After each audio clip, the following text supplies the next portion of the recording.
Kemenangan Garuda Muda atas Timnas Korea Selatan menjadi catatan sejarah untuk Indonesia.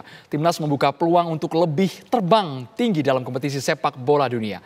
Tim garapan pelatih Shin Tae-yong tersebut kini selangkah lagi menuju ajang Olimpiade jika berhasil masuk ke final Piala Asia U23. Lantas bagaimana peluang Timnas Indonesia ke depannya? Sudah ada dua narasumber ini yang sudah berpengalaman yang luar biasa, yang pasti semalam juga begadang nonton Garuda Muda kontra Taeguk Warriors. Ada mantan Ketua Umum PSSI, tepatnya Ketua Umum PSSI 2 periode. Periode tahun 2003 sampai dengan 2011, dan juga ada pengamat politik Akmal Marhali. Kita sapa terlebih dahulu Bang Nurdin Halid. Bang Nurdin Halid, tos dulu Bang. Selamat sore. Selamat sore Bang. Sukses PSSI Indonesia. Wah, gacor banget gak mainan semalam Bang? Luar biasa. Abang kaget gak permainan Indonesia semalam? Saya gak pernah tidur. Gara-gara nunggu ini sampai selesai. Dan ini luar biasa. Luar biasa. Yang membuat sangat memukau itu apa Bang semalam Bang? Kami semua juga terkejut. Secara peringkat FIFA juga jauh sebenarnya Indonesia. Saya sebagai mantan ketua PSSI bangga. Kenapa? Karena di tahun 2006 saya meluncurkan visi PSSI 2020. Dengan 3 tujuan untuk pentas dunia, itu industri bola menuju pentas dunia. Pentas dunia adalah bagaimana Indonesia 2024 itu lolos ke Olimpiade. Dan tanda-tanda itu telah mulai terlihat. Dan insya Allah itu akan terjadi dengan tadi malam mampu kita mengalahkan Korea Selatan. Yang luar biasa adalah selama ini kan kita di Asia belum terperhitungkan. Sekalipun tahun 2007 Piala Asia kita sudah mulai bisa mengimbangi daripada pemain. Yang paling fenomenal karena kita mengalahkan langganan Piala Dunia, yaitu Korea Selatan. Itu luar biasa. Australia juga langganan Piala Dunia kita sudah kalahkan. Yordan juga luar biasa. Jadi sekarang ini tim nasional kita sudah berada di panggung pentas dunia. Oke. Tarafnya sudah naik kelas sekali ya. Sudah naik kelas sekali. Dan kita sapa terlebih dahulu ada Bang Akmal Marhali yang juga bergabung bersama kita via Zoom. Bang Akmal Marhali, kami ingin tahu Bang Akmal, semalam Abang kaget nggak permainan Rizky Ridho CS Bang di lapangan hijau? Abang kaget-kaget nggak lihat pola permainan kita sampai dengan adu penalti Bang? Ya, selamat sore Pak Nurdin, salam sepak bola tentunya. Dan kalau kita lihat pertandingan, kalau kita lihat pertandingan semalam, ini drama Korea paling diminati oleh masyarakat Indonesia. Di mana dua Korea adu strategi dan dimenangkan oleh Shin Tae-yong yang punya haru biru dengan Korea Selatan dalam konteks tim nasional ya. Di mana Shin Tae-yong juga pernah menangani tim nasional Korea Selatan U23 pada 2016 mencapai final, tapi di final kalah dari Jepang 3-2 di Stadion Abdullah bin Khalifa yang semalam menjadi altar pertandingan. Dan di kualifikasinya mengalahkan Indonesia 4-0. Tapi sekarang dibalik, Indonesia yang kemudian bisa mengalahkan Korea Selatan dengan skor sangat meyakinkan ya. Adu penalti yang sangat mendebarkan, dan saya katakan ini drama Korea yang luar biasa gitu kan. Adu penalti dengan dua kali putaran, hampir mirip dengan pemilihan capres-cawapres lah, gitu. 2 putaran, di mana akhirnya kita bisa memenangkan pertandingan. Dan kalau lawan Qatar kita dirugikan oleh VAR, di pertandingan melawan Korea Selatan justru kita mendapatkan berkah dari VAR. Kenapa saya katakan demikian? Karena ada beberapa keputusan yang justru memberikan keuntungan buat Indonesia. Dari wasit Aaron Evans yang pada 2017 pernah memimpin Liga 1 Indonesia. Pertama kita sempat dikejutkan oleh gol Choi Yun Tae yang hampir membuat kita deg-degan semuanya. Tapi kemudian VAR menyatakan bahwa itu sudah terjadi offside terlebih dahulu sehingga gol dinyatakan tidak sah. Dan yang menarik, wasit VAR-nya ini adalah wanita ya, di mana berasal dari Austria, yang memberikan 2 kali juga keuntungan buat Indonesia. Salah satunya adalah kartu merah yang diberikan kepada Lee Hyun-jun, top scorer Korea Selatan, yang melakukan pelanggaran. Hampir mirip ketika wasit Nasrullah Kabirov yang memberikan kartu merah kepada Ramadan Sananta. Dan inilah yang saya melihat Indonesia sangat yakin sekali main, kemudian sangat percaya diri sekali. Mereka tidak melihat rekor bahwa selama ini 7 kali pertemuan di U23 kita 7 kali kalah, tapi kali ini justru kita mengambil momen di mana kemenangan ini akan menjadi sejarah, bukan cuma memulangkan Korea Selatan, tapi juga memutus rekor Korea Selatan yang 8 episode terakhir selalu lolos Olimpiade. Saya sependapat dengan Bu Akmal itu, dan ini luar biasa memang. Mental pertandingan itu sama sekali tidak ada yang grogi, khususnya pada saat adu penalti. Itu 11 pemain itu hanya satu yang kita gagal ya. Arhan Fikri. Ya, itu satu gagal dan itu bukan berarti bahwa berarti memang ada faktor laki. Tapi yang paling menentukan itu adalah mental pemain-pemain kita itu luar biasa ditunjukkan tadi malam. Semangat nasionalisme mereka, semangat daripada untuk menjaga nama baik kemudian membangkitkan prestasi tim nasional kita itu luar biasa. Sekalipun memang ini sebetulnya kalau dikatakan kaget saya tidak kaget. Ya kenapa? Karena PSSI sekarang menjalankan program on the track ya.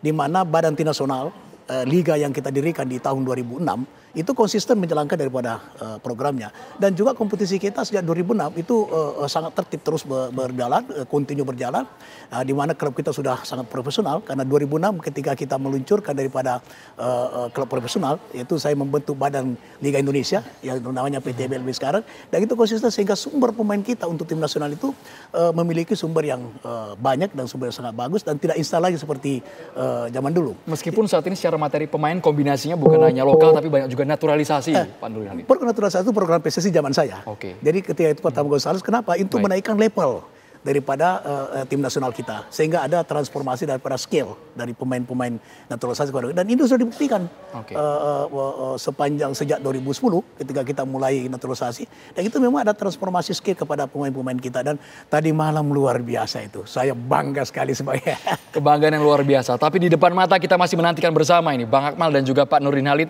antara Arab Saudi sama Uzbekistan. Nanti kami akan tampilkan grafisnya. Kalau boleh milih Pak Nurdin dan juga Pak Akmal, kita enaknya milih lawan siapa yang peluangnya lebih besar. Sesaat lagi ditanggapi. Kita harus jeda dulu hanya di Kabar Petang pemirsa. Saya ke Bang Akmal dulu. Kalau kita disuruh milih meskipun kita belum tahu siapa yang akan menang antara Arab Saudi dan juga Uzbekistan di semifinal. Bang Akmal Marhali, mau milih yang mana Bang? Yang kira-kira peluang kita lebih besar menangnya Bang? Ya kalau sudah semifinal siapapun lawan semua sama dan kita tidak perlu takut. Kalau kemudian kita lihat Arab Saudi misalnya, Arab Saudi ini juara Piala Asia terakhir pada 2022 ya. Kemudian Uzbekistan juga juara Piala Asia terakhir pada 2018 ketika mereka mengalahkan Vietnam di partai final. Nah, sebelum kita berangkat ke Piala Asia, kita pernah uji coba melawan Arab Saudi dan kita kalah 1-3. Tapi itu uji coba. Sama halnya dengan Korea Selatan ketika rekor pertemuan, 7 kali pertemuan kita 7 kali tumbang. Dan itu rekor pertemuan yang merupakan bagian sejarah. Kita bisa mencetak sejarah dan ini yang momentum yang harus dimaksimalkan. Kalau menurut saya STY ya, semua terus yakin. STY, semua terus yakin bahwa siapapun lawannya mau mau harapannya Arab Saudi atau mau Uzbekistan, dua-duanya ini adalah tim yang produktivitas tertinggi di Piala Asia kali ini dengan masing-masing mencetak 10 gol. Dua-duanya harus kita siap hadapi.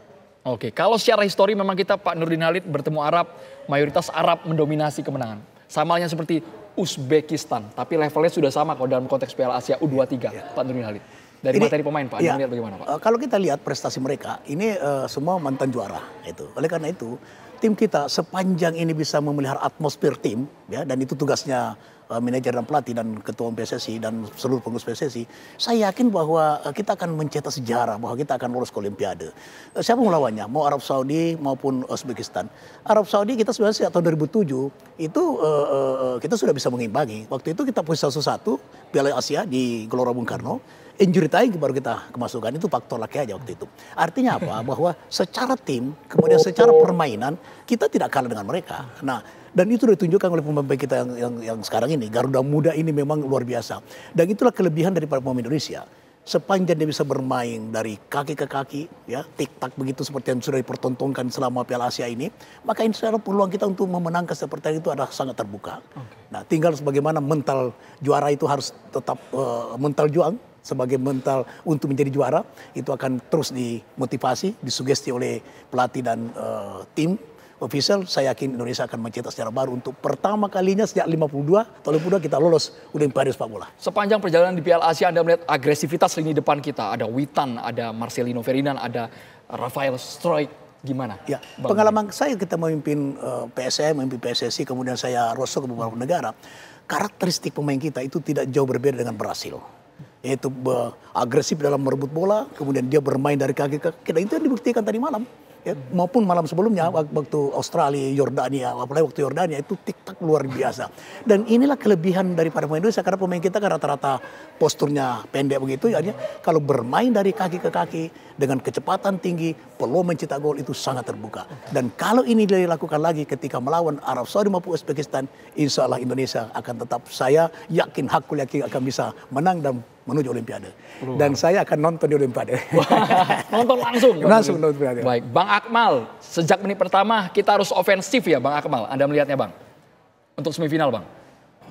Ya, kita harus percaya diri yang paling penting, percaya diri, punya mental yang kuat, tidak overconfident, dan kemarin membuktikan bahwa Korea Selatan terkaget-kaget melihat permainan Indonesia sampai kemudian mereka panik. Mereka pikir Indonesia akan bermain bertahan, tetapi ternyata Indonesia berani untuk melakukan pressing di depan dan melakukan penyerangan. Inilah yang membuat Korea Selatan pelatihnya sempat tidak menyangka bahwa permainan Indonesia sebagus ini. Nah, kalau kemudian bicara Olimpiade misalnya, kita tinggal selangkah lagi lolos ke Olimpiade. Kalau kita bisa semifinal kita menang, kita ke final, otomatis kita lolos Olimpiade Paris 2024. Kalau kemudian perebutan tempat ketiga atau jelek-jeleknya kita peringkat keempat, kita juga masih ada peluang. Kita akan bertemu dengan wakil Afrika dalam playoff Guyana pada tanggal 9 Mei 2024 di Paris. Jadi Pak Nurdin bisa datang lebih dulu itu ke Paris pada tanggal 9 untuk menghadiri ke playoff kalau seandainya playoff. Tapi saya yakin dengan kepercayaan diri yang tinggi, dengan mental yang bagus, kita mengalahkan Australia, kita mengalahkan Yordania, kita mengalahkan Korea Selatan. Ini adalah modal yang paling bagus untuk menatap laga berikutnya, entah itu Arab Saudi, entah itu Uzbekistan. Kita akan tampil nothing tulus. Cuma problemnya adalah kita akan kehilangan Rafael Struijk yang dapat akumulasi kartu kuning. Nah, ini yang akan harus diantisipasi oleh pelatih Sintayong. Ada Ramadan Sananta, ada Hoki Caraka yang harus dipersiapkan untuk mengganti posisi Rafael Struijk yang tidak bisa main. Opsi dengan karakteristik yang sama dengan Rafa siapa kira-kira, Bung Akmal?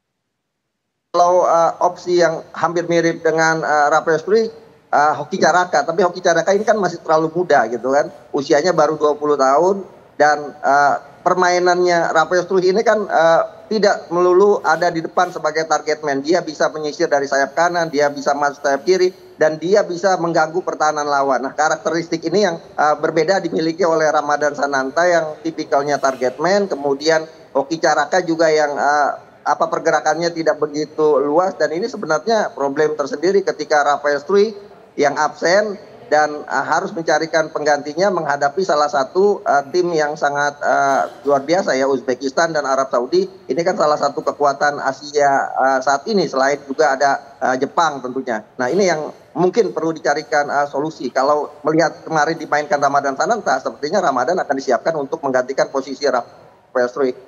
Baik Bung Akmal. Sebenarnya Bung Akmal, sepanjang dialog ini berlangsung dengan Pak Nurdin Halid, saya lihat matanya kok berkaca-kaca terus. Mungkin secara emosional bangganya luar biasa ya Pak Nurdin Halid.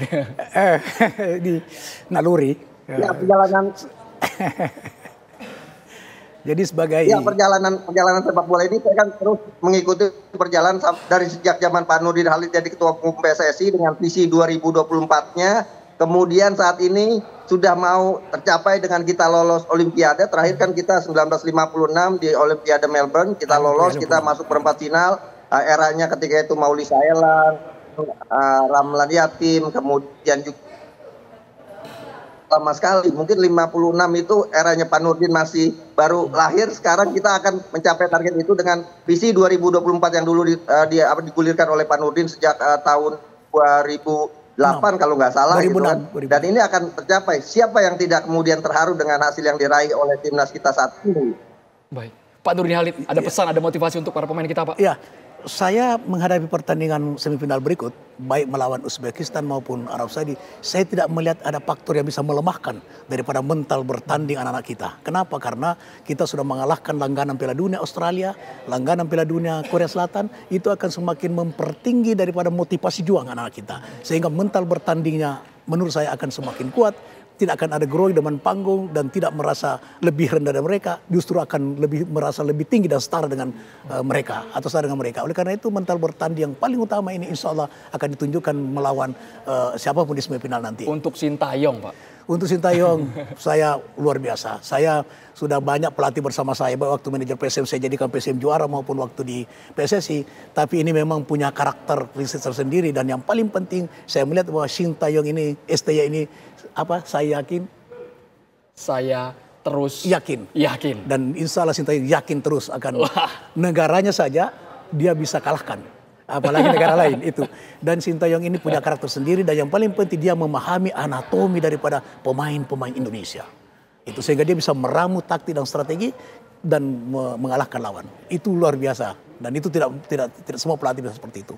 Sekali lagi terima kasih banyak Pak Nurdin Halid dan juga Bang Akmal Marhali sudah bergabung di Kabar Petang. Teriakannya Pak Indonesia Saya sampaikan selamat lagi kepada Pak Erick Thohir, pelatih dan seluruh pemain dan saya menghimbau seluruh Indonesia pada tanggal 29 malam tidak usah tidur, berdoa sambil menonton, menikmati pertandingan ini. Indonesia. Luar biasa. Terima kasih banyak Pak Nurdin dan juga Bang Akmal sudah bergabung di Kabar Petang. Kita tunggu bagaimana aksi Garuda Muda dan juga kejutannya di babak semifinal Piala Asia U23.